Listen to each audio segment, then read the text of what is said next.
Yeah. Yes, so on LearnSmart, there's, because electrolytes, so fluid electrolytes and acid base fall into the same chapter, but we broke it up into 2 days. So 1 week you're supposed to do the fluid electrolytes that was due today, and then the next week you do the fluid electrolytes that's due next week, because I broke it down into acid base questions next week, fluid electrolytes this week. So you'll see 2 of them listed in the same chapter, but the questions are supposed to be acid base questions for next week, fluid electrolytes questions for next week. Yes, the other one that's due, it'll tell you what the due date is, so it should say next week. So did you guys hear that? There was a question about that on your LearnSmart, there's something listed as fluid electrolytes twice. One is due this week and one is due next week. It's accurate, okay? So the fluid and electrolyte acid base chapter is 1 chapter. We broke it up into 2 days. Today we're only doing fluid and electrolytes. Next week we're doing acid base. So I put together 2 separate question sets. One is due today related to fluids and electrolytes, and one is due next week related to acids and bases. So even though they're labeled the same chapter, the questions should be different. Okay, so whatever's due next week, do it by next week. Whatever's due this week should have been done this morning. Okay, so let's just get started. So this kind of reviews what we did right before our break. We just want to make sure it's all written out for you guys. Okay, so regulation of water intake. If there is a decrease in the total body water by as little as 1%, right? Remember, if the total body water goes down by 1%, or the volume of blood in your bloodstream, or the pressure, your blood pressure, both or either goes down by 10% or more, then it will trigger thirst, right? So if the volume of total body water goes down as little as 1% or more, it will cause osmotic pressure to go up in the extracellular fluid due to that water loss, and that will stimulate the osmoreceptors in the hypothalamus. Okay, osmoreceptors are located in the hypothalamus. So when the osmoreceptors in the hypothalamus detect this water loss, it will trigger thirst. If you get thirsty, you will be seeking water. If you seek water and you start to drink the water, it will cause your stomach to be distended. If you have both water drinking combined with distension of the stomach, that will stimulate impulses that will then inhibit the thirst mechanism. Okay? In the meantime, so then you stop being thirsty. In the meantime, all that water that went down to your stomach, it will then go to your small intestines. So water gets absorbed by your GI tract in the stomach and mainly in the small intestine. That water that gets absorbed through the GI tract will enter into your bloodstream, into your extracellular fluid compartment, and so that will bring that osmotic pressure back up to normal. Okay. Back down to normal.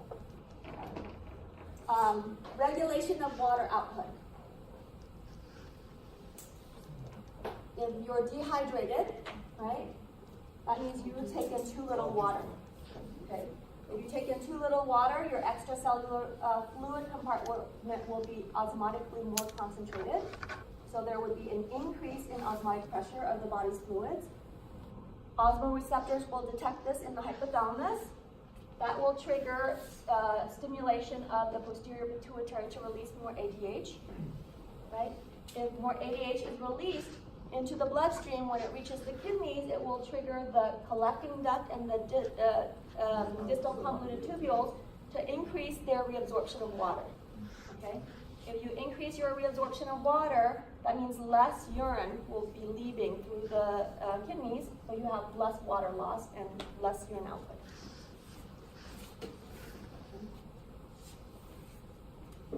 Excess water intake.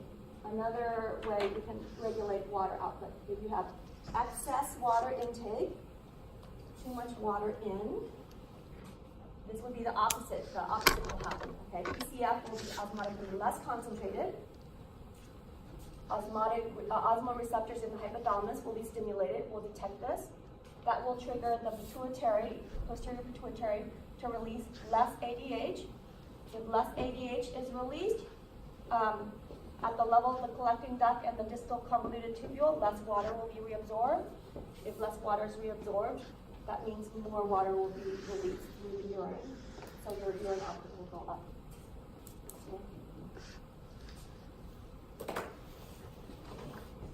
So what you should do is kind of go through the different scenarios and kind of reason it through and write it out. Okay? If this happens, what will happen to the osmotic pressure? Where will it be detected? What will it cause? How will that eventually lead to kidneys being affected? Yeah, because this causes increased osmotic pressure and eventually this causes decreased osmotic pressure. There was an error. So that's back to normal, right? Yeah, so osmotic pressure initially was increased and then we did something to decrease it back to normal.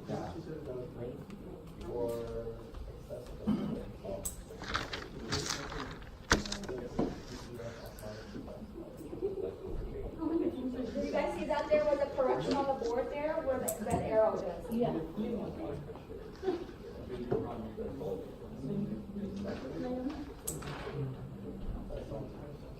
Okay, moving on to electrolyte balance. So electrolyte balance, you'll see it's very similar to water balance with some differences. Okay? So when we talk about electrolyte balance, again, you need to know what the definition for an electrolyte is. Okay? So electrolyte is any molecule that releases ions in solution when it's placed in water. What are ions? What are ions?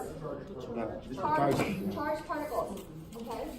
So those include sodium, potassium, calcium, magnesium, chloride, sulfate, phosphate, bicarb, hydrogen ions. Okay?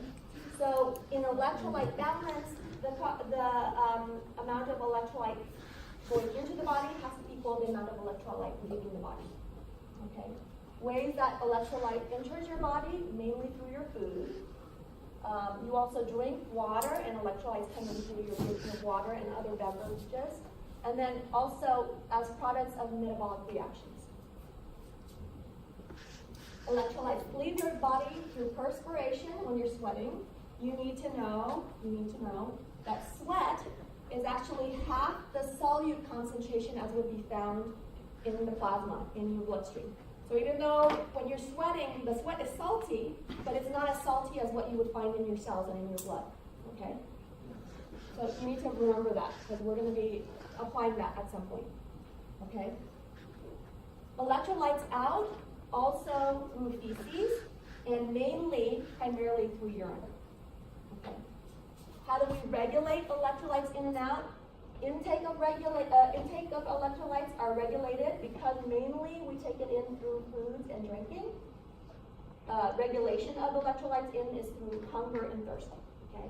And in extreme cases, when you're severely deficient in electrolytes, you'll end up with salt craving as well, and that'll cause you to take in more electrolytes. Electrolyte out, since mostly it's through urine, we mainly lose electrolytes through urine, output of electrolyte is regulated by